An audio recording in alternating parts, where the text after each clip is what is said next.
So the curriculum has changed for language in Ontario in 2023.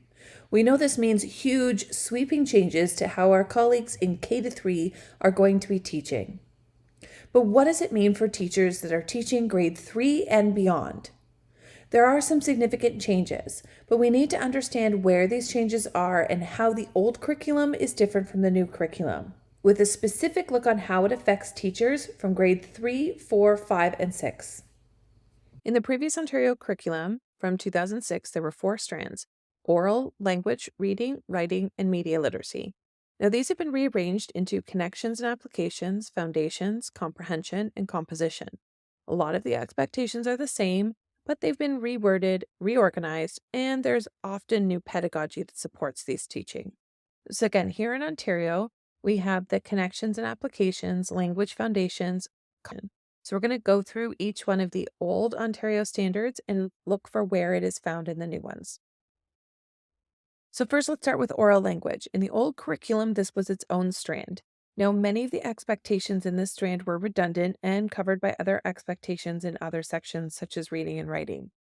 However, so I'm not really surprised to see that we have reduced this expectation to its essential components, and it's a strand within the language foundations.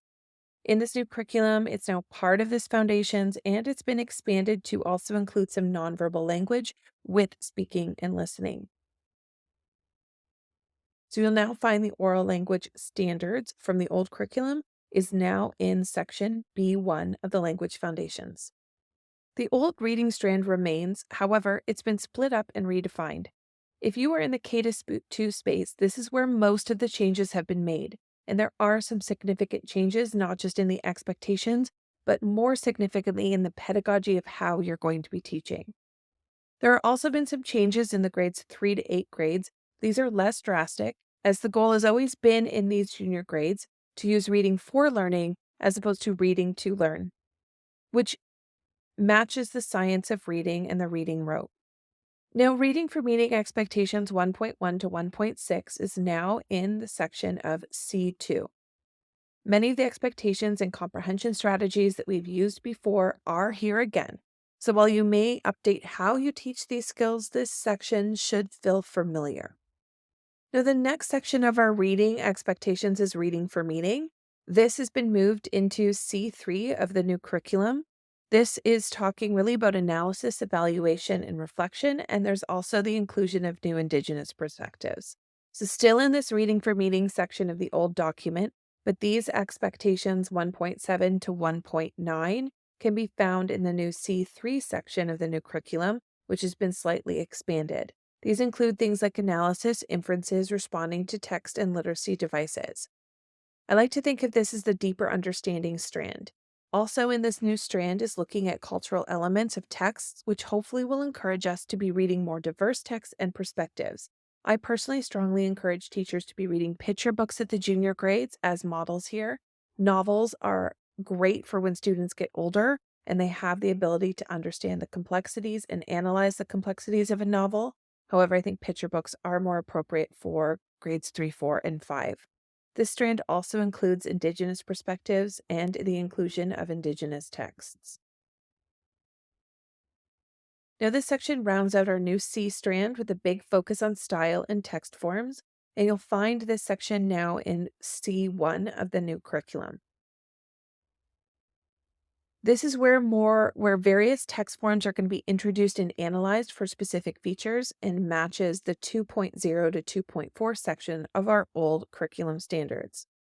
Now, this is a great integration with writing because while students are not expected to write in specific forms within the new curriculum, but more specific styles, this connection to reading means that we can use the various texts we bring into the classroom as mentor texts so that students can mimic and identify the differences between forms using these great models.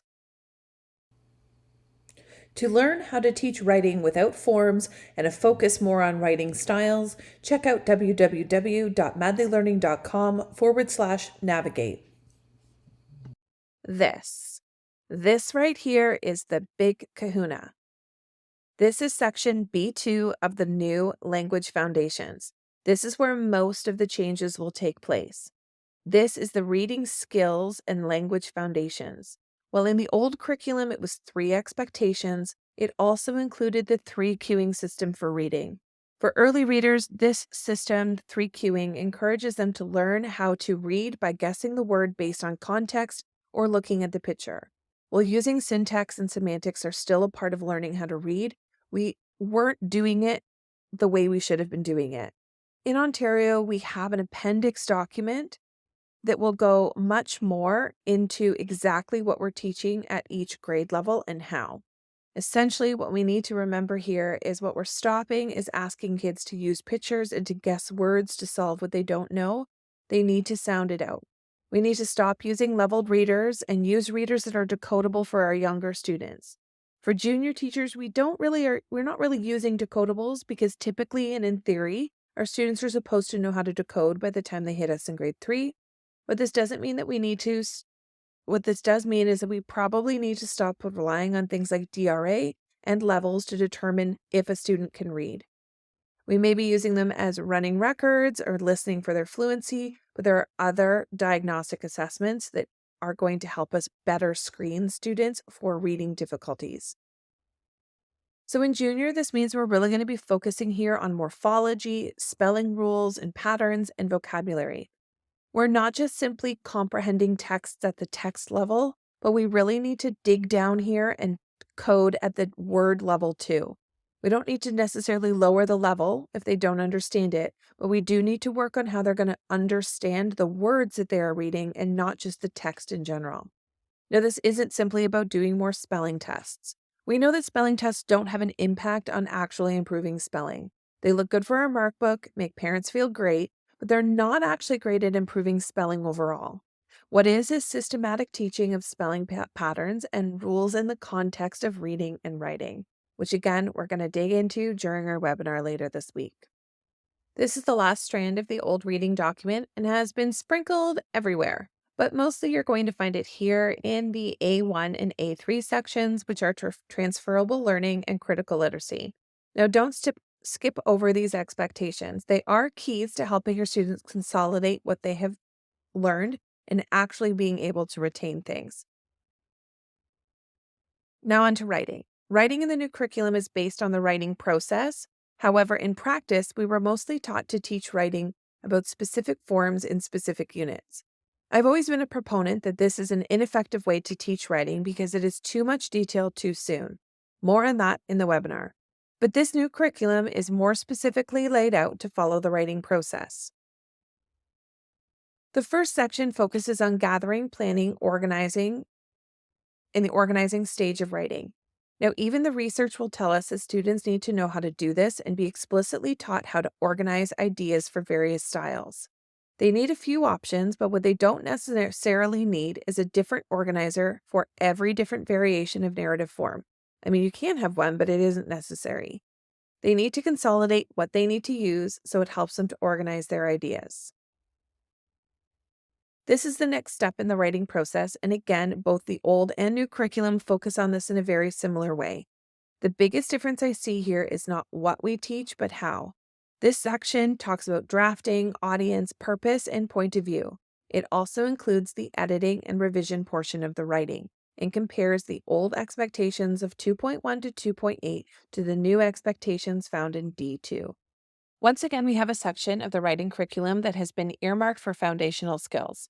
Well, this is more like a footnote in the last curriculum. This is a much more prominent feature in the new one.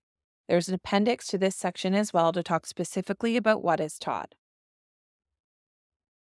Expectations 3.1 to 3.8 of the old curriculum now can be found in expectations C3 and D3. Now, the biggest change here is that we will need to move into the forefront of what we are teaching. This is where we're beginning to teach about grammar and punctuation. So often, this has been a topic that we as teachers have avoided, probably because many of us have no idea, because we are part of the whole language generation of kids, and we're never taught this explicitly ourselves. So now is the time to learn alongside our students, because learning how to map a sentence and identify parts of speech is going to be a really important skill. Finally, our writing is focused on the publishing and presenting phase. Expectations 4.1 to 4.4 of the old curriculum are now reflected in section D3. This is where we are going to be focusing on the publishing and preventing phase. This is going to happen in language, but there's also going to be so many opportunities to embed and transfer this learning and publishing expectations into things like presentations for science and social studies. The next is media. Now, I'll be honest, I'm glad to see this one changed. It was a little outdated. Expectations 1.1 to 4.2 of the media literacy strand in the old curriculum document have now been updated to be A3 in the new one. The move here is more about online behaviors and responsibilities and how to use media appropriately. It's less about creating media types and more about how to use media and technology in a responsible way. I see this as really moving away from the standalone media lessons and moving towards integrated media into everything we do. Thank you for joining us for Understanding Curriculum Changes